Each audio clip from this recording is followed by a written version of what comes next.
So we've been talking about Just for Laughs. Sadly, it's been bad news, and it's more bad news after more bad news. First, of course, the news about a week or so ago that Just for Laughs was not going to be happening, at least not for this year, and there's a question as to whether it ever comes back. And then news yesterday that their debt, because they're seeking now creditor protection, is even bigger than originally thought. So I reached out to Andy Nulman. Andy was one of the people who, on the English side, started Just for Laughs back in 1985 and was with it for many, many years.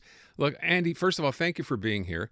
I don't know that there's an answer to why this is happening, but I feel like I have to ask the question. For the many, many years that the festival did run here and run successfully and was making money, what would have had to suddenly change for this to happen?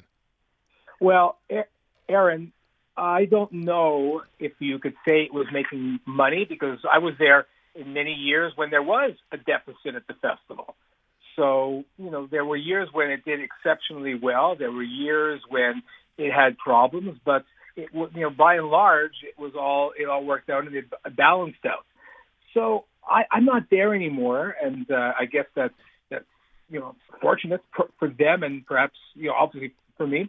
I don't have to deal with this. It's a drag. I have to deal with it on a different level. I have to deal with it as a member of the board of Tourisme Montréal, and we're wondering, how we're going to fill that gap. And also, most importantly, I have to deal with it as a Montrealer, where a huge piece of our joy, of our spirit, has been taken away from us this summer, and hopefully only this summer.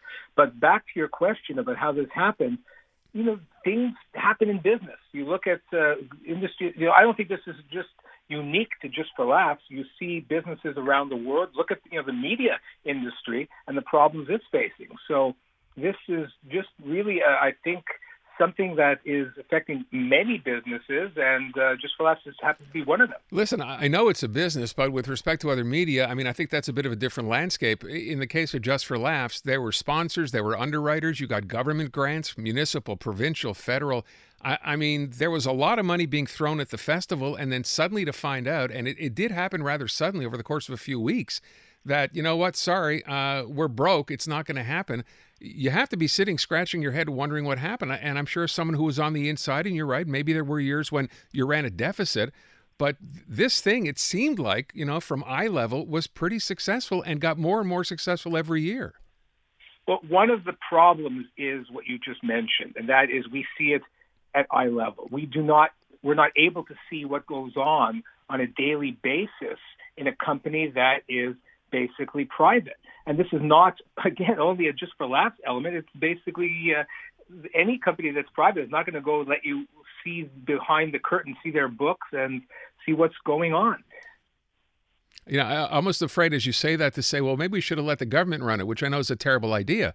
But I just, again, a lot of this is assumption, and you're right, we don't know what was going on inside. I am a little troubled by the fact, and maybe I shouldn't be, Andy, but Bruce Hills, who, of course, has been with the festival for the longest time, hasn't been available for comment since the story broke, at least not that I saw, and I'm trying to wonder why that would be.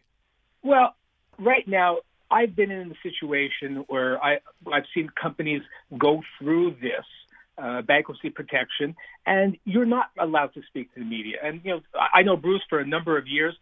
Bruce runs a great ship, a great show, and he's incredibly competent, overconfident of what he does. Mm-hmm. But right now, I would suspect, and again, I don't know this for sure, there is sort of a do not speak to media element put on people because of the fact of they are going through this, and legally, I don't know if they're even allowed to. I was going to say, because you realize it kind of makes it look even worse when you can't have someone who worked with it say anything. Maybe a statement simply to say, I can't say anything would have been good. I don't even think we've seen that. Just he's nowhere to be found. Look, I want to leave that alone. I'm not asking you to speculate on why. I'm just curious. But I will ask you to the bigger question. There is no JFL this year. There's the rumor, there's talk, there's whatever you want to call it, that it might come back for as early as 2025. Does that make any sense to you at all? I hope it does, because I think it's a very, very important part of this city, not only as an economic motor. Just for Laughs brings about $30 to $40 million a year to Montreal's economy, which is a big chunk of change, second only to the Grand Prix. So as an economic motor, it's important. But also, I think as a social motor, as a mental health motor. It's good for this city. It's important to have those 2 weeks where we can actually let down and laugh and just diffuse a little bit. Now, even more important is what it means to the Anglo community. Now, I see what's happening right now. There was an announcement today that Comedy Ha, which is the Quebec-based comedy festival, is coming in and taking over the production of the show Waitress in French at Théâtre Saint-Denis. So this is wonderful if you're the producers of Waitress. I think it's really good news. But the element is, the thing that scares me is that the bones of the festival are being picked apart by people, and it's going to be split into something that's less than the sum of its parts. I think what's really important, particularly for the Anglo community, is that it comes back strong with an Anglo-Franco bond. We need a unified event, because Just for Laughs is not just a bunch of shows. Just for Laughs is, look, I was there for so many years. It really, I think it's imperative for the city and really imperative for the Anglo community. You know, I will ask, in reference to the column that Bill Brownstein wrote, and you're quoted in it, this idea that, you know what, when you started Just for Laughs, and this kind of was hard for me to believe because comedy has been around forever, but I think you're quoted in the column saying when this started back in English in 85, I guess, this was kind of an idea out of left field. No one had thought of doing this kind of a comedy festival. Here we are now, 40 years later, and do you think there is still hope that a comedy festival, per se, can in fact be successful and draw people the way JFL used to? I think so. It just has to be rethought. And this, again, is not something that's unique to Just for Laughs. I would say every festival in the world, be it film, be it jazz, be it music, has to continually rethink what it does because of the fact the world changes so quickly. I mentioned this in a previous interview. 18 months ago, AI was only known by people working on it. It was something known by nerds, by people who were behind the scenes on it. Now AI is everywhere, and it can change so much. I saw AI-generated video the other day. So the fact is, the world is changing quicker than it ever has. And that means if you're running an event that reaches a public, you have to go ahead and be ahead of them, not behind them, and be ahead of the technology and be ahead of what's going on in the world.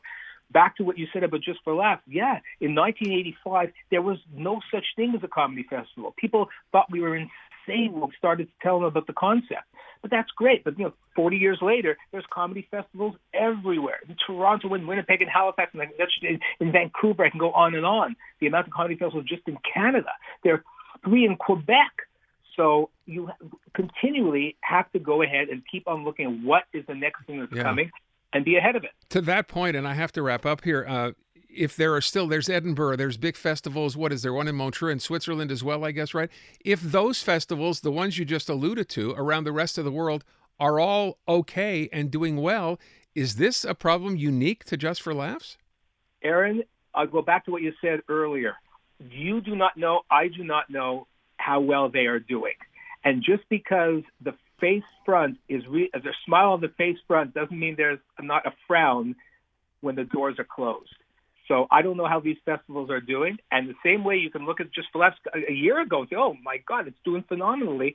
One never knows. So all I could say is if I ran any event in the world right now, I would be nervous and worried because of the fact of just getting people out of their homes, away from the screens, is a bigger challenge than it has ever been. Wow. So I think every festival is in the same boat. Let me ask one last question because I know it's mentioned in the story. Netflix now, pretty much anybody can get a special on Netflix, and obviously they have a ton of those, so a lot of comedians are relying on Netflix. They have a big festival this year. Is it likely, or is it even possible that had something to do with this? Look, competition always makes things harder for everybody. When I was at Just for Laughs, it was wonderful to have a number of years of the monopoly. I remember when Aspen started up a comedy festival with HBO, we were nervous as hell that these guys were going to, poke a huge hole into our balloon. But it didn't happen. They had a couple years, and then they fell by the wayside. We stuck it out. So, but competition does that to every business. It does, it makes things tougher. I love people say, oh, it's good for our business. It's not good for our business. Monopoly is great for business, frankly. But if you're competing, you know that somebody is going ahead and trying to take away your piece of the market. And when you're saying you're the biggest comedy festival on earth, that means that other people aren't just going to sit back and take it. They're going to say, well, hold on, I want to be the biggest comedy festival on earth, or I want to be the biggest retailer, or whatever. Yeah. So Okay.